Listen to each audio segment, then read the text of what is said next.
A May evening, Nikolai Gogol. There were sounds of merriment in the village, and a chorus of song murmured, stream-like, through its single street. It was the hour when lads and lasses, after their hard day's work, meet in the mellow gloaming to express their feelings in melodies which, though glad, are never without a strain of sadness. The pensive eventide was dreamily embracing the blue heaven, and transforming every visible object into something vague, shadowy, and ghost-like. The brooding gloom settled into night, and still the stream of song flowed on without surcease. Guitar in hand, the eldest son of the village headman steals away from his comrades, and makes toward a house that is half hidden by a screen of pink-blossomed cherry trees.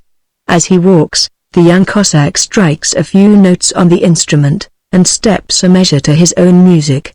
When he reaches the house, he stops, and, after a short pause, touches his guitar again, and sings a song of love, soft and low. The sun is low, the night is near. Come, oh, come to me, sweetheart, dear. No use, murmured the Cossack when he had finished his song, at the same time drawing near to the window. My darling is asleep. Han. Han. A pet diminutive for Hannah. Are you asleep, or don't you like to expose your pretty face to the cold? Or maybe you won't come out for fear we may be seen together. But there is nothing to fear. The night is warm, and there is nobody near. And if anybody does come, I will hide you in my arms, and none shall see you. And if the wind blows cold, I will press you to my heart, warm you with kisses, and put my cap on your tiny feet, my darling. Only look out for one moment, put your hand out of the window that I may touch your rosy fingers. No, you're not asleep. He adds, passionately, after waiting in vain for an answer. You are laughing at me. Well, laugh if it pleases you. Goodbye. He turns round, throws back his cap, and, still gently touching his guitar, draws a few paces away. Almost at the same moment the wooden handle of the door begins to stir, the door opens with a squeak, and a girl in the spring of 17 appears on the threshold, and, still holding the handle, she looks furtively around. Her eyes shine in the dusk like little stars, and even the pink flush on her cheeks is not unobserved by the young Cossack. How impatient you are, she whispers. You were actually getting angry. Why did you come when there were so many people about? I am all of a tremble. Never mind, my darling, come closer to me, replied the lover, laying aside his guitar, and sitting down on the doorstep. You know that to be 1 hour without seeing you is a great trial for me. Do you know what I am thinking? Interrupts the girl, looking at him pensively. I'm thinking, something tells me that in the future we shall not be able to see each other so often. I don't think the people hereabouts are good people. The lasses look jealous, and as for the young men, my mother, too, she has begun to watch me more of late. I own I was happier amongst strangers before I came here. And a shade of sadness settled for a moment on her beautiful face. Only 2 short months in your native village, and you are already unhappy. Perhaps you're getting tired of it and, of me? Oh, no, I am not tired of you, she answers, with a smile. I love you, you dark-browed Cossack. I love you for your hazel eyes, and when they look into mine, my soul answers back, and I feel happy and glad. And I like to hear you play on your guitar, and see you walk about the street. Oh, I like it so much, my own Han! Exclaims the Cossack, in an ecstasy, kissing the girl and drawing her closer to him. Wait, Lyoko. That is enough. Now, tell me, did you speak to my father? What? He asks, as if suddenly waking from a dream. Speak to your father? Yes, I said that I wanted to marry, to have you for my wife. Yes, I spoke to him. The words I spoke seemed to fall from his lips reluctantly and almost sadly. Well, what can you make of him? The old curmudgeon pretends to be deaf. He won't hear, and keeps scolding because I go about with the boys. But don't think about it, Han. On the word of a Cossack, I'll bend him to my will before I've done. You have only to say a word, Lyoko. It shall be as you wish. I know that by myself. At any other time I should not have listened. Now, In spite of myself, I could not help doing whatever you ask me. Look. Look. She went on, resting her head on his shoulder and raising her eyes to the warm sky. Look there. Far, far away are glimmering little stars, 1, 2, 3, 4, 5. Is it not true that those are angels, opening the windows of their bright little homes, and looking down on us? Is it not so, my Lyoko? Are they not looking on our earth? What if men had wings, and could fly up there? Yet, not one of our trees reaches the heavens.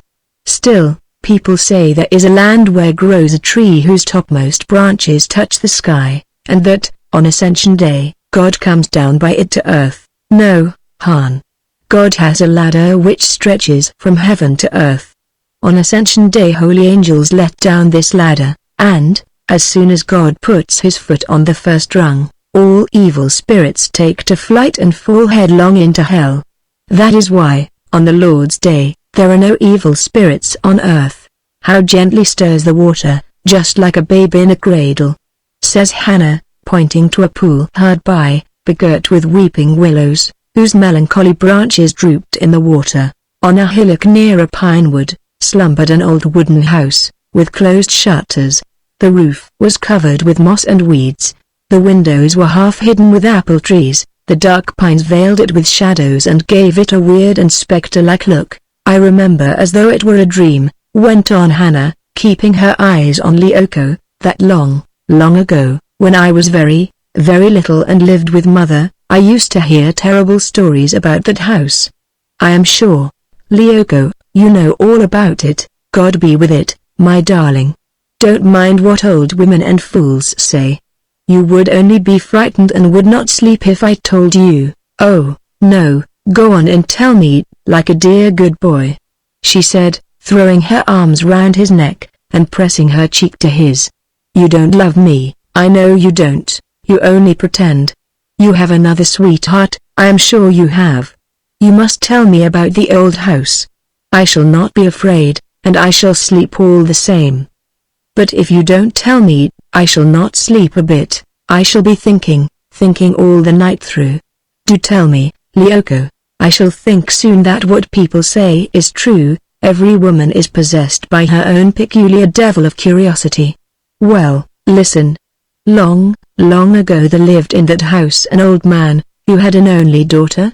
She was handsome, her face was as white as snow, just like yours. Her father was a widower, on the lookout for a second wife. Will you continue to love me as you do now when you marry again, father? She would ask him. And then he would say, I shall, my daughter, I shall love you more ardently than ever, and go on giving you earrings and ornaments as I have always done. The old man married and brought home his young wife. She was a fine woman, that wife of his, with a blooming red and white complexion and big black eyes. But she cast such an evil glance at her stepdaughter that the girl shrieked in deadly fear, but not a word did the stepmother speak to her all day long. When night came and the father and his wife retired, the girl locked herself up in her own room, and, feeling sad, bent her head and fell a-weeping. A little while after, happening to look around, she spied a fierce-looking black cat creeping toward her. Its fur was all aflame, and its claws struck on the floor like iron. In her terror the girl jumped on a chair, the cat followed her.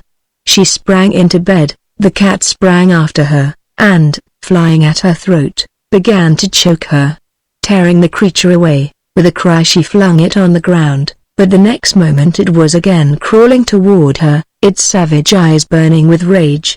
Rendered desperate by terror, the girl seized her father's sword, which hung on the wall, and with a single stroke cut off the cat's left paw, whereupon the cat immediately disappeared. All the following day and the day after, the young wife kept her room. When she came out on the third day, her left hand was bandaged, and she carried the arm in a sling.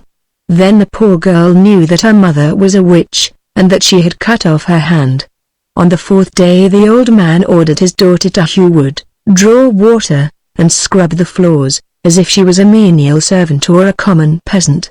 On the fifth he chased her from the house, without giving her either shoes for her feet or bread of money for a journey. The poor girl could bear it no longer, and, covering her face with her hands, she wept bitter tears. "You have ruined your daughter, my father," she cried.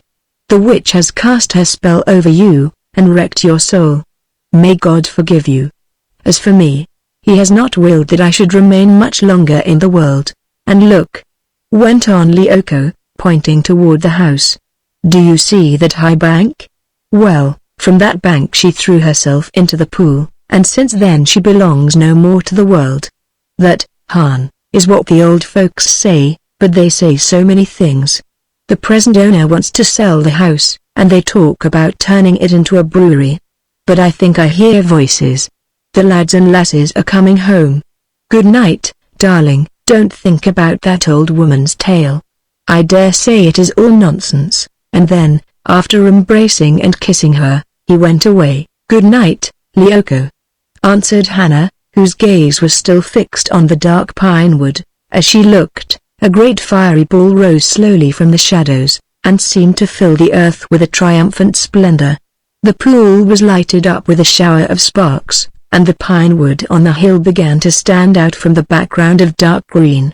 When the merrymakers had passed, and their voices had died in the distance, every sound was hushed. Night covered the earth with a mantle of silence, and Hannah, after a last, wistful glance in the direction taken by her lover, drew back into the house, and closed and bolted the door.